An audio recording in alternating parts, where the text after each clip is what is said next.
Okay, so there's a message that I found to be very vitally important, and I learned this as I started working more and more with Santissima Muerte. Because basically, main thing that a lot of other devotees that I've talked to or seen on YouTube have said that you must live each day like it was your last, never regret it, never take anything for granted because it's an experience that you can learn from and apply later on or be thankful for. And basically, what that means to me is that it's helped my depression because I'm manic depressive as well. It's something that's hereditary, and I'm not ashamed of it. It's just something else about me that I'm getting more comfortable talking about because I've told a few people and they're like, what? But me, I'm just like, whatever right now. And basically, what I learned is cherish every day like it's your last. I mean, you can't go around being depressed about something that happened a week ago today and expect to be happy. Now, I mean, I'm not downing on anyone that says that are. I mean, I've been there, I've done that, and I'm sure I'll do it again because no one's perfect. Now, but something I've been trying to do and it's helped my depression is look, try it may hurt and it takes a lot of time to keep doing it or to remember to, but when something bad happens, oh, I'm sorry, my hair looks like shit. Yeah, I was laying down for a while. And when something bad happens, try to look at it like it's something good, like it's a good experience. Try to think of something positive about it, you know what I mean? And every day be thankful that you woke up another day. Be happy that basically you got to see the sunrise, see the night, feel the wind, be alive. You know what I mean? And that's something that I always go before my altar every day. Even if it's not in the morning, at least before I go to bed, if not during the middle of the day sometime, and I'll kneel before her, and I will tell Santísimo Muerte, thank you for another day of life, and thank you for me having my family, friends, ancestors. Thanks for everything. Thanks for bringing things to me that I need to survive. Thanks for helping my family. Thanks for helping the people who I try to help through her. And basically, it's just something that's important, you know, because life is very sacred. And I'm sorry, my window's open and there's people downstairs walking around. And, but it's something to be thankful for that you got to live another day because there's so many people out there who basically they just some of them may pass. It's not a bad thing. No, don't get me wrong. Death isn't a bad thing. It's just a transition. Now, what's important though is to be thankful for having another day to spend with loved ones, having another day to be alive, having another day to learn something new, having another day just having another day, you know what I mean? But yeah, a lot of people take that for granted. I mean, I did. As I've been working with her, I've grown a lot since I've worked with her, and I know it hasn't been too long, but I feel like she's helped me grow. She's helped me grow in my craft. She's helped me grow in life. She's helped me grow into the man I'm gonna continue to become, and I'm thankful for that because she's been teaching me self-love a lot lately, and that's a message that I've been trying to ingrain in myself. And lately, I feel like I'm beginning to achieve it because I used to have problems with self-harm as well as other things, and I'm just glad she taught me that I need to be thankful for life and thankful for my days and thankful for family, for friends, for everything. I mean, I've been accepting so many things about myself lately. I'm proud to be a brujo. I'm proud to be gay. Sorry, I keep looking at her altar because I'm just like in awe about how much she's helped me, and I'm very thankful for it. And my phone again. And I'm just thankful for it. You know what I mean? I mean, I still honor Hecate because I worked with her for a long time, but I learned spellcraft easiest with her. And lately, I've been learning the new ways to do spellcraft with Santissimo Muerte. And I'm more at a mature age. I'm more mature than I was when I started, so I'm more mature than I was a year ago, and I'm thankful for that too because I would probably annoy the hell out of myself if I looked back at me a year ago. Even 4, 5, 6 months ago, I'd probably annoy the hell out of myself. But you know, I'm glad I've grown.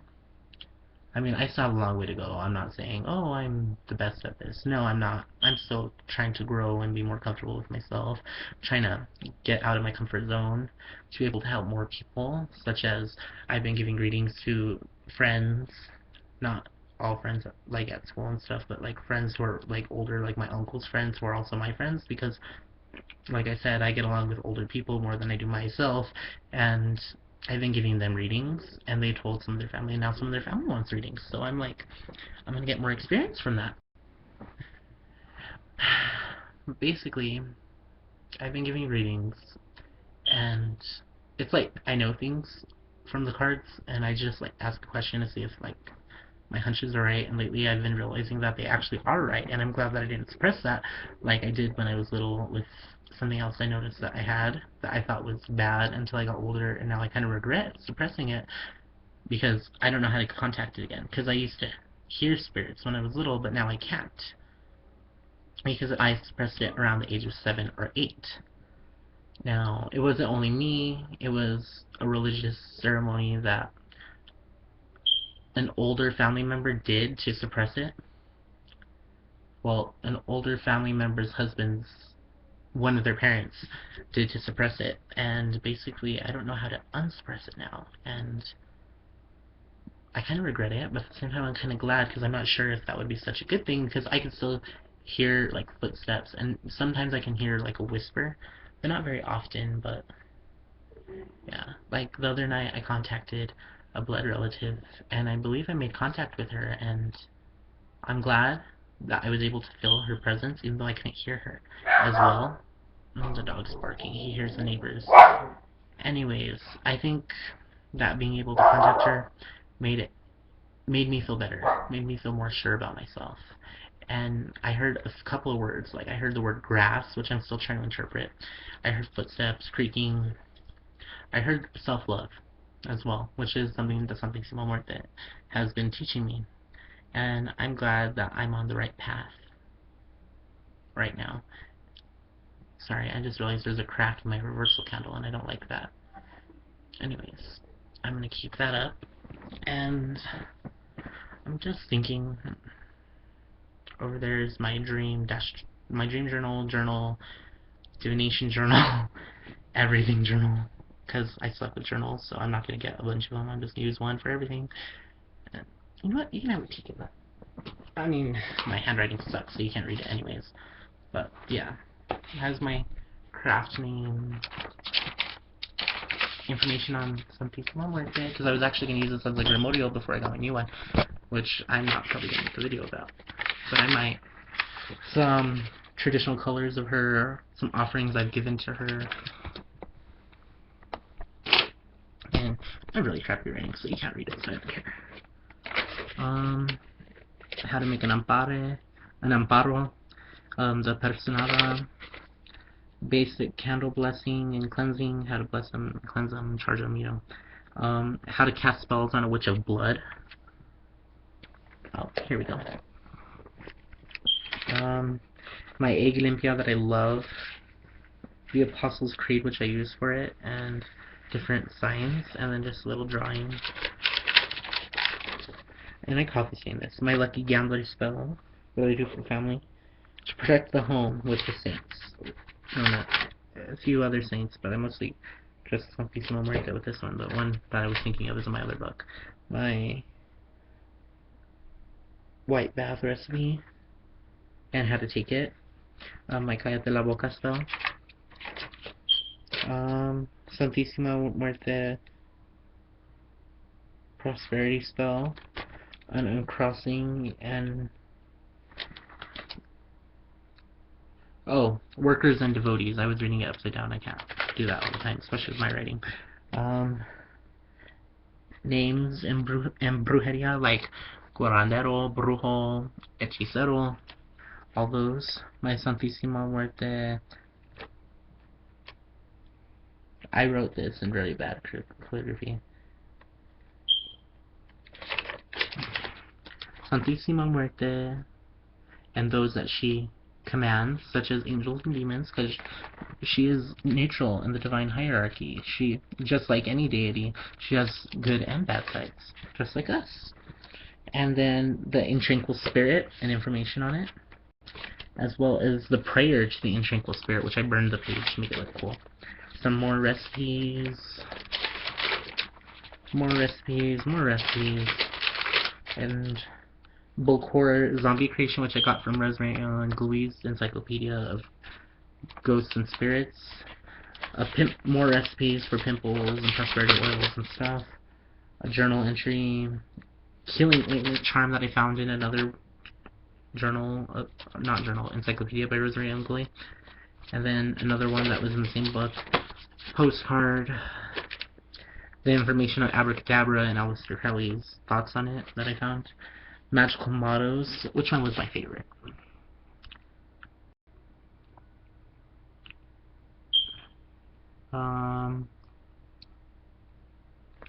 Oh, wisdom is a gift given to the wise, which was Edward Borage, and it's Rostergum. I'm not even going to read it right now because that is very old writing. And then just an artistic page with an energy chant I found on Spells of Magic that I found works, especially for like when I'm sitting in a class and it's really boring.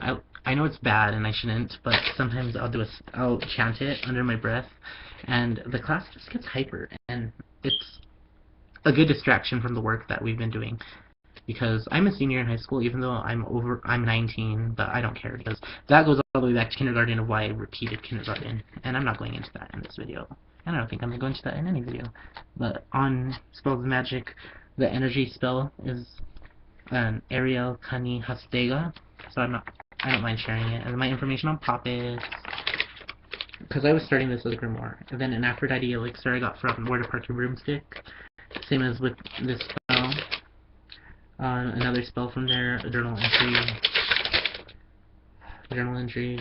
which I did in purple. A journal entry, tarot reading I had, journal entry.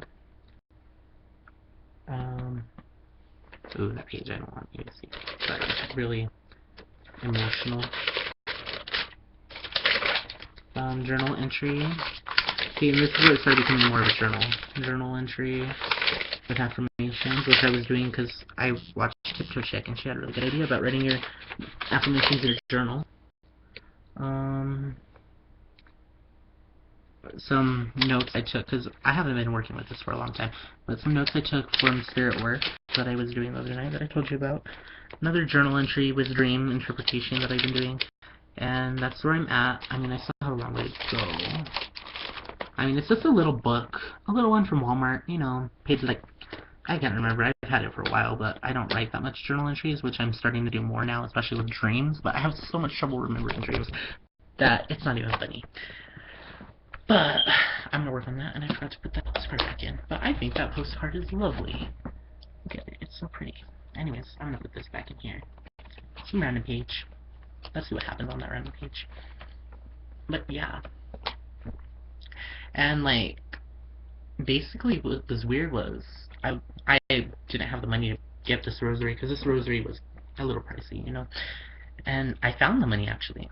So that was pretty cool, because I told her I would really like to get the rosary so that when I work with you I could use it for prayer, and like kind of like what I read witches letters are used for chants. If I want to do a certain amount of chants, I could like maybe tie a ribbon around one of the beads and stop there, or I could go chant the whole rosary, the chant that many times, the affirmation that many times, you know what I mean? And I can do novenas with it, and I leave it above her altar on the sword, just straight down hanging above her, and that's where I leave it, and I believe it's hematite, but I don't know, I could be completely wrong because I don't know crystals that well. But yeah, I found the money after about 2.5 weeks. The money, I found it because this rosary was $20 and I didn't have the money for it, so I kind of prayed to her saying how much I'd like to get it for prayers to her and to use it for that and to use it to honor her, and I just found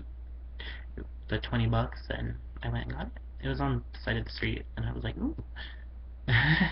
So yeah, I gave her a few cigarettes as an offering, and she had a cigarette going earlier, and I like smoke with her in the evenings as like a thank you, like Kat says, I feed you, you feed me kind of thing. And I know she likes cigarettes, so I try not to inhale too much smoke, but if I do, I mean, it's no big deal. It doesn't burn anymore, because it used to burn my throat when I first attempted a cigarette, and now it's like whatever. I don't smoke all the time. I don't smell like an ashtray. But yeah, I'll inhale, blow it to her, and then I'll hold the cigarette up to her mouth while saying my own prayers, my own thank yous, my own affirmations, whatever is needed. And if I leave the cigarette there, once she's done with it, she'll turn it off herself. She'll turn off the cigarette. But what a lot of people say is that the cigarette will just turn itself off if it's like still like a whole one that you just started, and she'll let it burn all the way down to right before the filter, and then she'll turn it off because it's, you know, yeah. Like, I'm not afraid to leave it there because I know she'll take care of it. And yeah, so that's just something to talk about. Whoa, I think this is the longest video I've ever made. Ooh, amazing. And then look at Leo. This is a goodbye. Oops. Look at him. Look at him. Look, Leo. It's you. Ready? Ready? With your hat? Your paw. Say bye.